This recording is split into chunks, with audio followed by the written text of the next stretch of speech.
Hello, this is Lucas. Welcome to this video. In this video I will show you how we can create a tic-tac-toe game in Java, or an X's and O's game. So here's the final result. We are presented with a grid and we can insert a value from 1 to 9. So this is value 1, this is value 2, 3, 4 and so on until value 9. So if we insert value 1, you can see that we have inserted an X. Now let's say player 2 goes and he wants to insert to number 4. So then the next user inserts to number 4, which is O. Then we can continue playing the game until there is a winner, or if there is a draw, and then we are presented with a decision if we want to play again or if we don't want to play again. So the first thing that we need to do is we need to import the java.util class. After this is done, we need a way to get the input from the user, and to do this we will just use a scanner. This will be used just to get the input from the user so they can play the game. Once this is done, we need a way to create the table when the game starts. So for this we will use a method.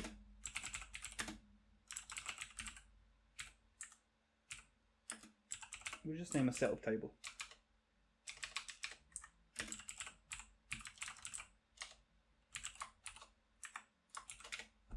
And we actually need to create ourselves a table, and we will give it the dimensions 3 by 3 because that's all a normal game of tic-tac-toe is. Now once we create our table, we need all tiles to be empty, so we need to insert into every single tile a value of just an empty string.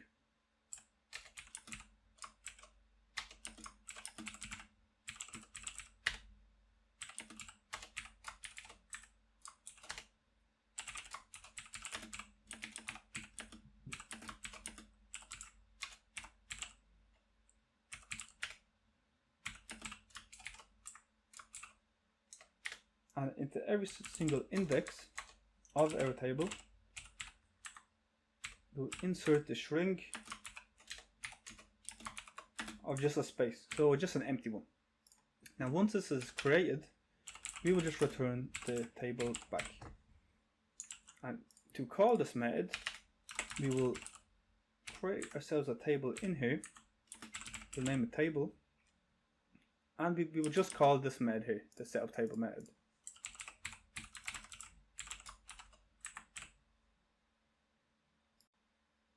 So once we have set up the table, I will rename this to L just for testing purposes. In the final version, this will have to be changed back to an L or to a space.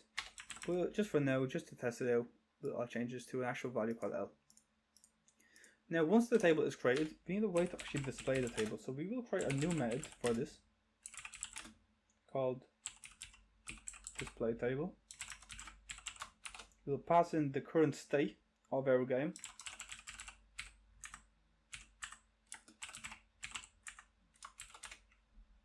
Now we actually need to display every single tile of our game.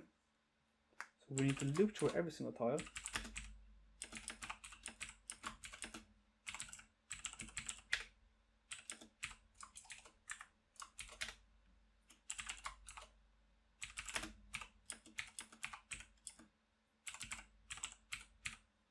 Now this is important that we have table I here and not just table length.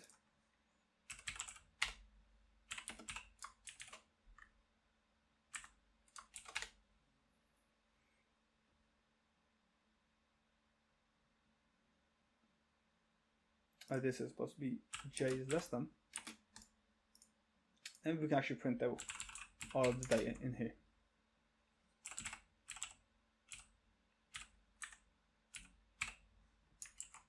Now if we call this method,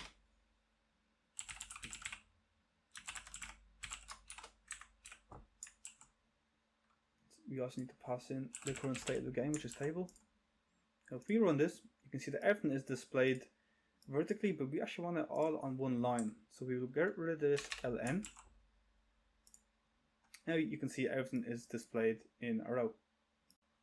Now we do want this to turn into an actual grid, so inside of the for loop we will create ourselves an if statement, and we'll go if j is not equal to table I dot length, and then we do -1. Now if it's not equal to this, we will just print out this line,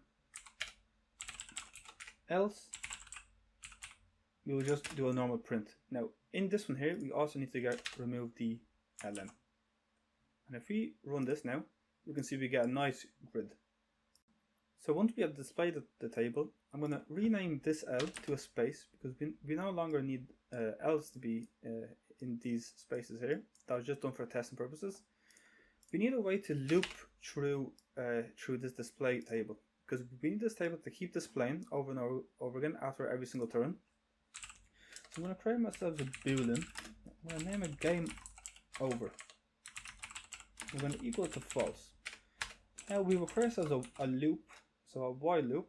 We're going to do while game over is equal to false. So while the game is not over, we will continue to play the game. And then we will just display it. Now after we display it, we need to ask the user for an input. So wherever the user wants to place. So if they want to place it in, let's say 1, 2 or 3, they can choose any number between 1 to 9 to place their input. So we will ask the user, we'll do enter value, and then we'll tell them 1 to 9. Because the way this game is going to work is that the user will insert the value. If it's 1, it's this very first tile here. If it's 2, it's the second one. If it's 3, it's this one. 4, 5, and all the way down to 9. Now, we need a way to store the value that the user enters. So we're going to start in an integer. And we're going to do something like user input, just so we know. This will be equal to this scanner that we create here. We're going to do in dot next int, and this will store any value that the user inserts. So if we run this, you can see first this is a blank, because we change this to a blank. Now we have this value, enter value, then we can just insert any value like 4, and the loop will continue. So once we have the value that the user has provided us, we need to figure out in what slot do we put their value in. So if it's input 1, we'll have to put it in here. So we need a method in order to do this. I'll create one in between the display table and the setup table methods. So we will display ourselves, and we will create ourselves a new method. We'll return a string. I will just name it something like get table placement. We need to provide it with a value. Now this value here is just the user's input. It's just whatever the user has inserted. So now in here we need to create ourselves a switch statement.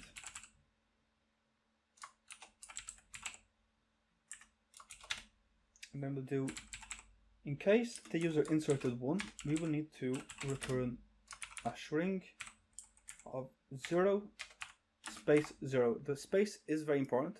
So we need 9 of these because the user can input 9 different values. So 2, 3, 4, 5, 6, 7, 8, 9. Then we can just rename these to 2, 3, 4, 5, 6, 7, 8, and 9. Now if the user does not insert the value between 1 to 9, we need to return some other value. I will just return, I'll return 404, just in case the user does not insert the value between 1 to 9. Now, this is very important. These two values here are the indexes of our table. So, for example, index 1, this one here, is 0, 0. So the way it works is, this has to be 2. This is the way that we have our array set. This very first slot is 0, 0.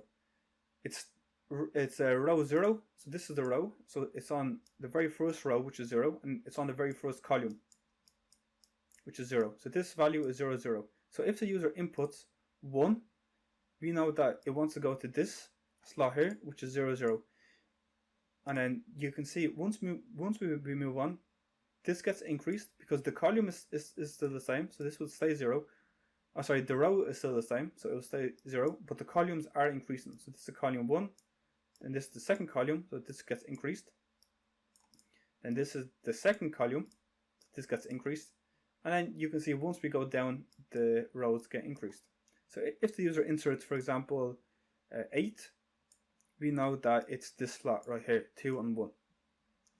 So if it's the very first value, if they insert 1, we need to return 0, 0. If they insert 2, we need to return 0, 1, and so on. Then we need to change these accordingly.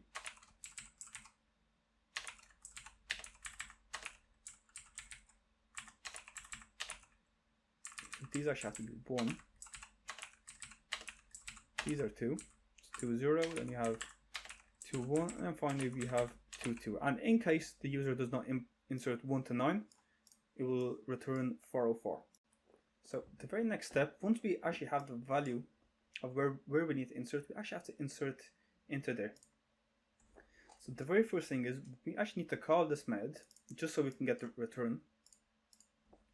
So inside of here, we create ourselves a new string called value, and we'll just equal this to the method that we have created, get table placement. And in here we will pass in whatever input the user has inserted. So the user will insert whatever number slot they want to insert their value into, and then we will return the corresponding index.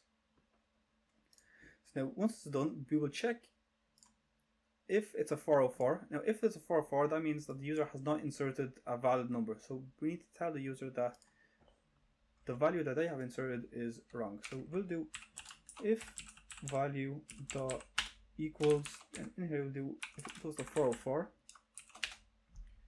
We will tell the user that it is a wrong output or a wrong input, else it is a correct input. Now we need a way to split these numbers. So now you can see we have created a space in here. Now this space is very important because we are going to use this space to split these numbers. So inside this else, we're going to create ourselves a new string array, and we'll just name something like indexes. We're going to equal this to the value that we have. So this, for example, this value here, the 0 space 0.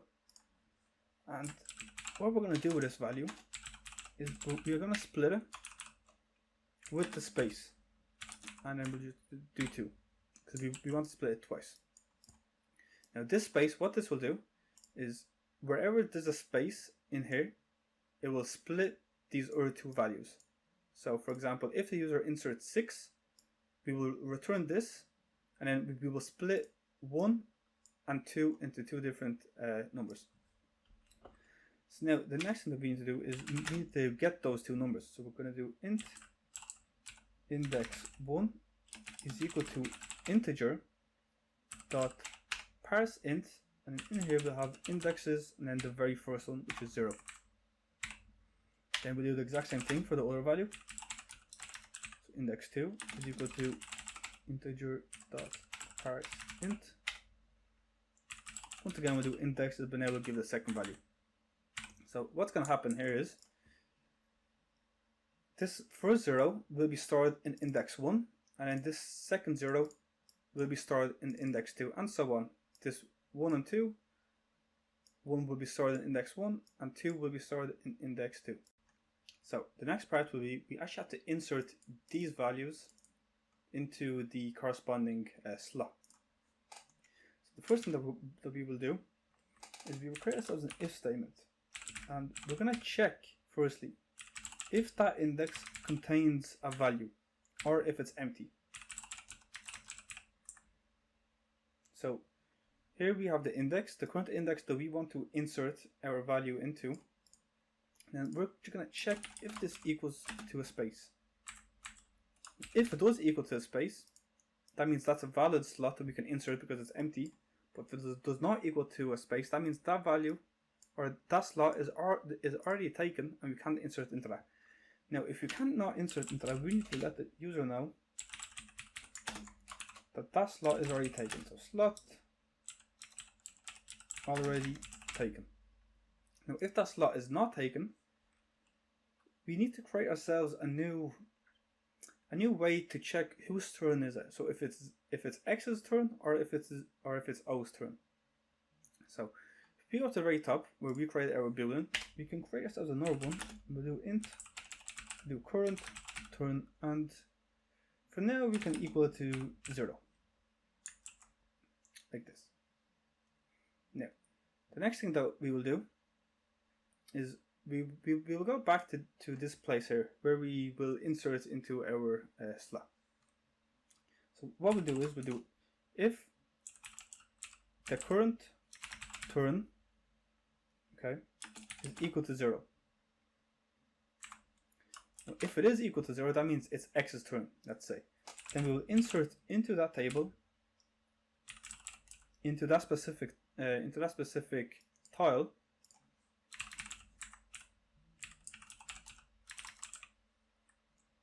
and we will set this value to X. And then we will increase the turn, so we'll do current turn. And what this will do here is it will just set this 0 into a 1. And because it's 1, it means it's O's turn. So whenever this is a 0, it's X's turn. Whenever this is a 1, it's O's turn. So now if we go back here and we do an else, then we have to just set the slot into an O if it's not the current turn is not 0.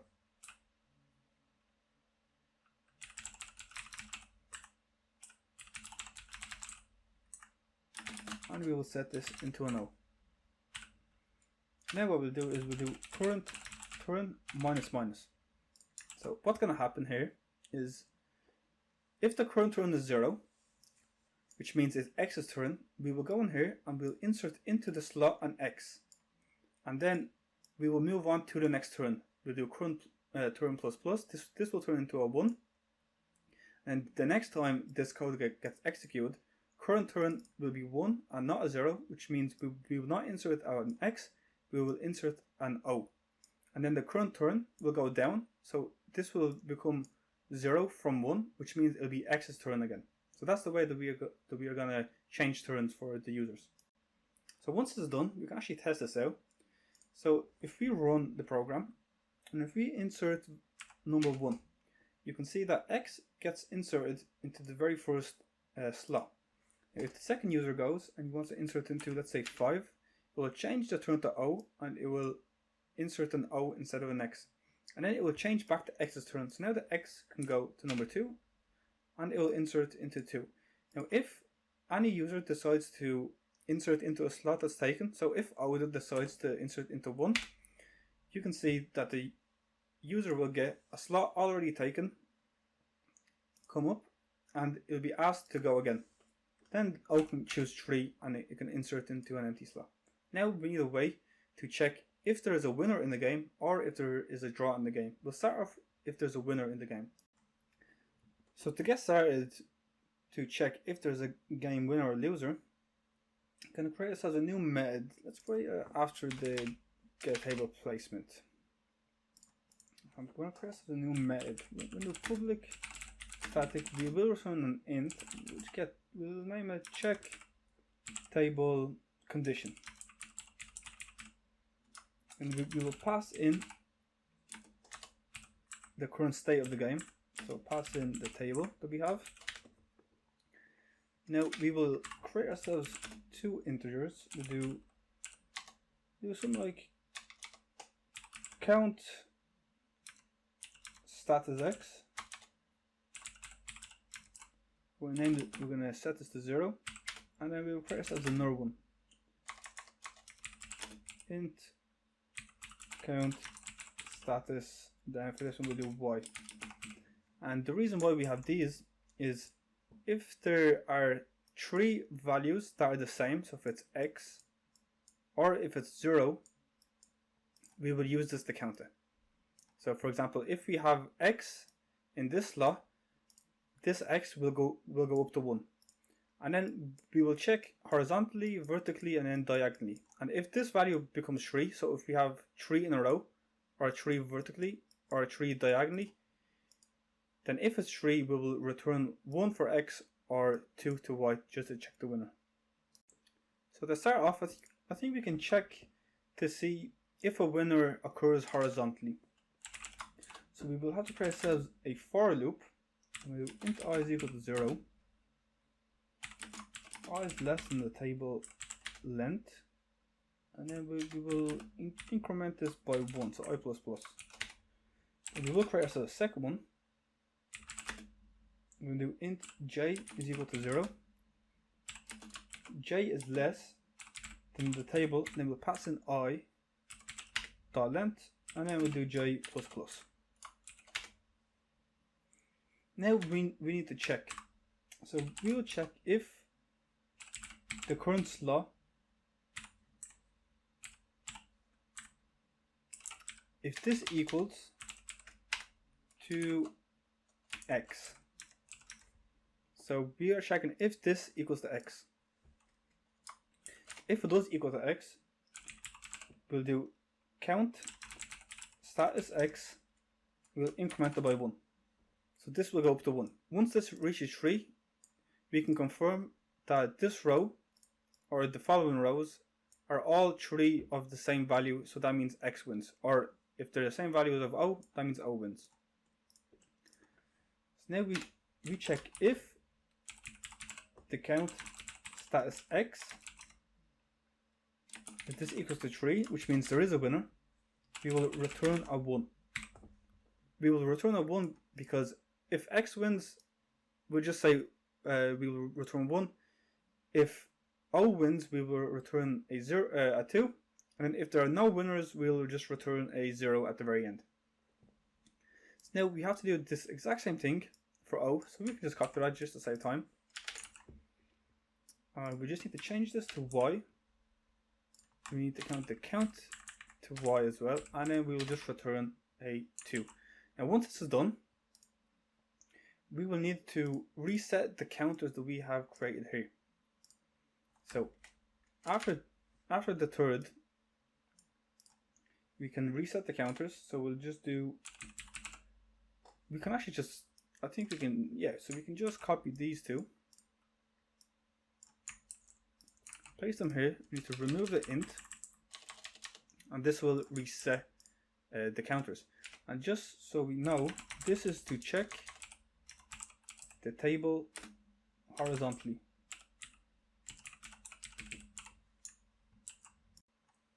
So once we finish checking horizontally, we can check vertically now. So we'll go outside of the second last one,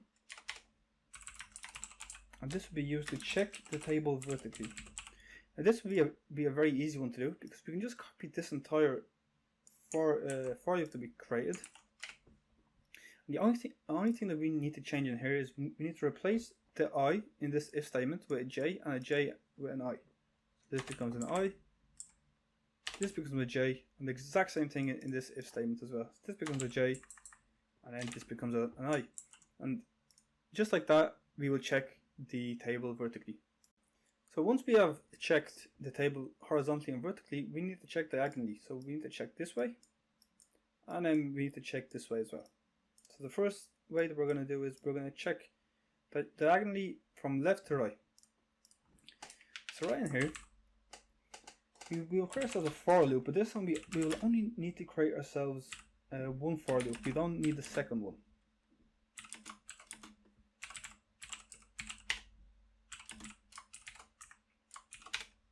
Inside of this for loop, we will create ourselves an if statement. We'll check if table I dot equals to x, and if it is equal to x, we will do this thing again, the count status x plus plus, should increment it by 1, and then we'll check if this is equal to 3, we will then return a 1. It's basically the exact same way that we did it here, except this is I and I. Then we can just do the exact same thing on the other one for O. So then this will be named O, and then we just need to change this to Y, and then we can return a 2 instead. So this will be used to check left to right diagonally. Now we need to check from right to left, but I will quickly explain how this works. So basically we only need one for loop here. It's because if you look at the indexes here, so we go to the very bottom, the very first index is 0 0, then it's 1 1, and then it's 2 2. So you can see the pattern. Each index just gets incremented by 1. So the very first one gets incremented by 1, and the second one 1, and then so on 2 2. So here all we do is we loop from the size, so there's size of 3 or 0 to 2. The very first value is 0, so then we check 0 and 0 here. So we check 0 0, and then the next increment I will be 1, so then we just have to check 1 and 1, and then 2 and 2, and then it will no longer loop because it's bigger than the size. So that's a very easy way to check left to right. Checking right to left is a bit more difficult, so I will quickly explain how we can do this. So this will be check right to left diagonally.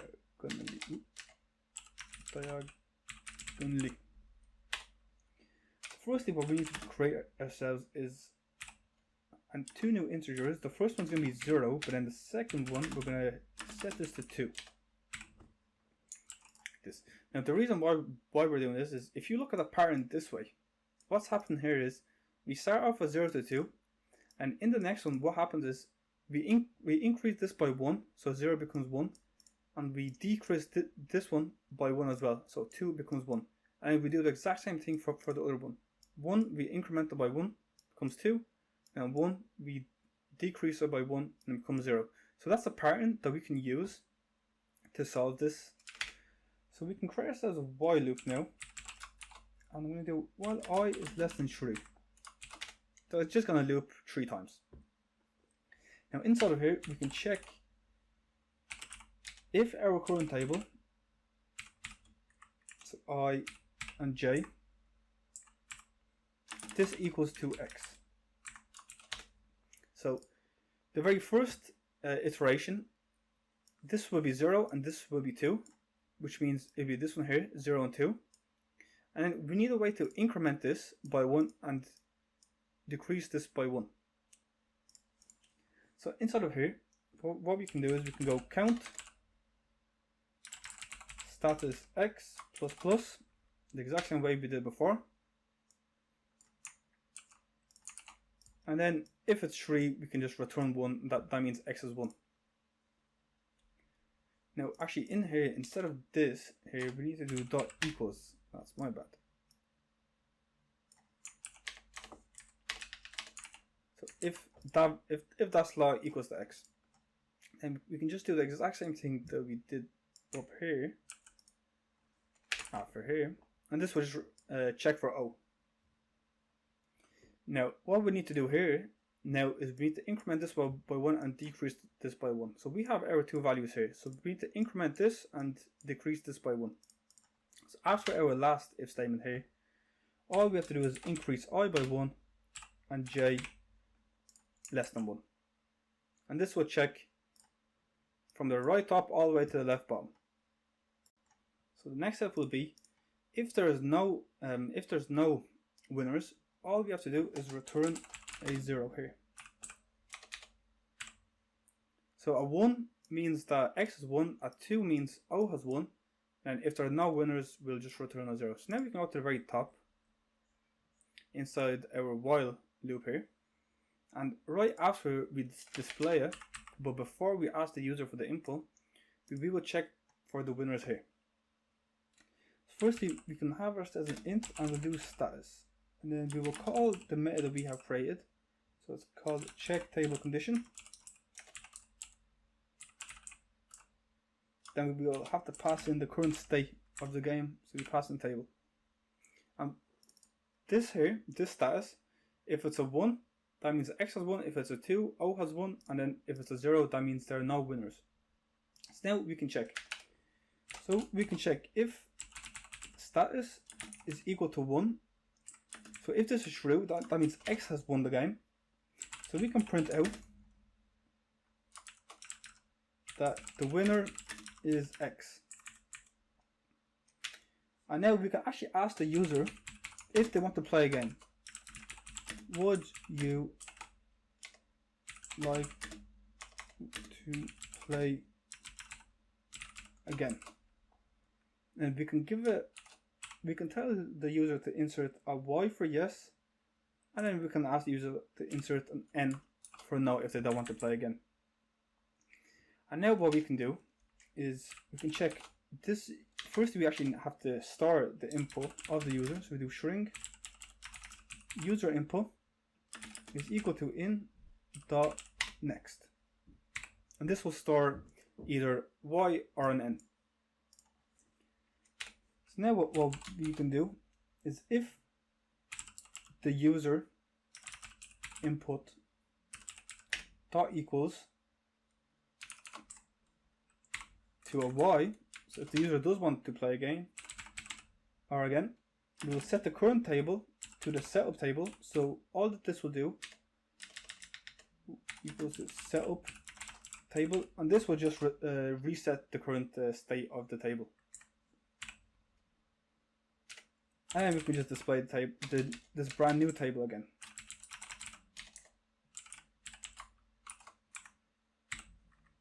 And we just have to pass in the new table in here to display it. And this will just, as simply as that, check if the user wants to play again. Else, let's say if the user does not want to play again, you can write game over is equal to true. And because this is no longer false, game over is actually true because we set it here. We will exit out of this while loop and we will stop playing the game. So this would check if the winner is an X, but now we can check if the winner is an O. So we can just copy all that code again. You just need to change this to 2, change this to O, and we don't actually have to change anything here. We just have to change those 2 values. So this checks for the winner. If there is a winner, we will display that the current user is the winner, and then we'll ask them if they want to play the game again. If they enter yes, we will reset the table. We will display the new table. If the user does not want to play again, so if the user inserts N or any other value, we'll just assume that the user does not want to play again, and then we will just exit the game here. So one of the very last steps that we need to check if the game ends in a draw. So at the moment, all we have is if there's a winner, if X won or if O won. Now we actually have to check if the game ends in a draw. So we can check, we'll check right in here, right before we check for the winners. So now we have to create ourselves a new method. What we'll do is public static, and then we can return ourselves a boolean.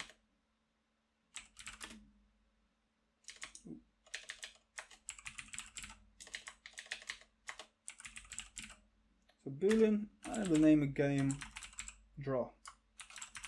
Then we will add a parameter of the current state of the game table. Now we need a way to check if all of these slots here are full. So the way we'll do this is we will create ourselves a counter. So we'll just do int count is equal to 0. And then we have to create ourselves a for loop again.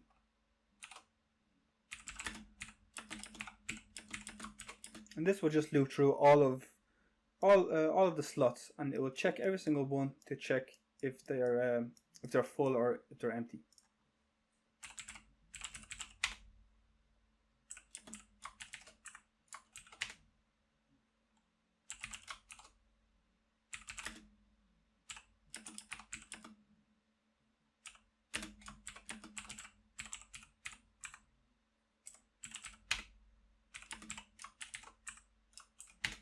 So once we have the for loop completed, we need to now check if they're empty.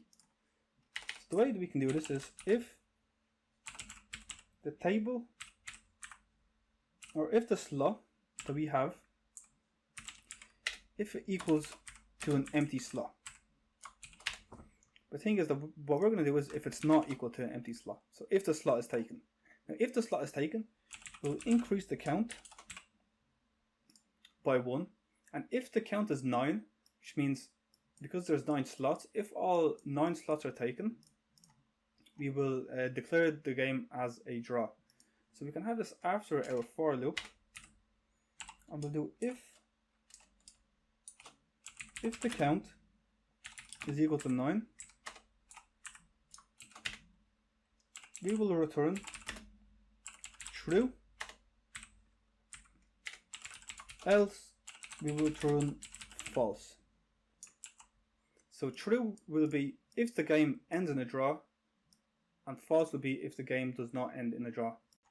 So now if we go back, and we're going to check this after we check for the winners. So we're going to have it right in here.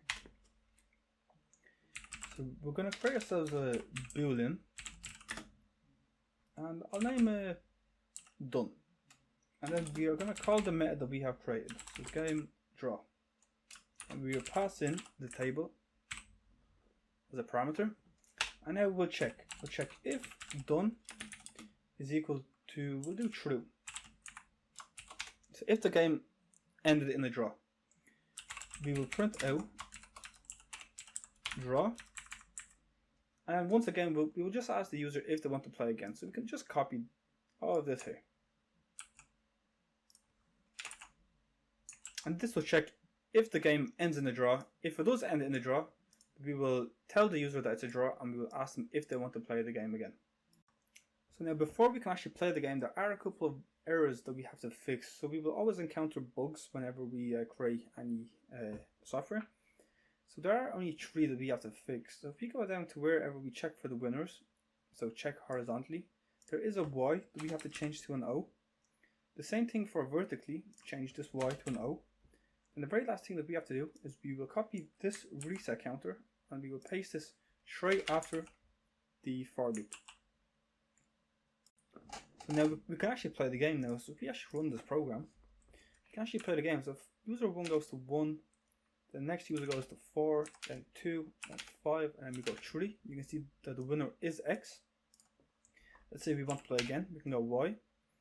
Let's say then we can check diagonally, so we'll go 1, 2, 5, 3, and then 9. You can see that the winner is O. And that is pretty much it for the game. I hope this helped, and I hope you enjoyed this video, and I will see you in the next time. Peace out.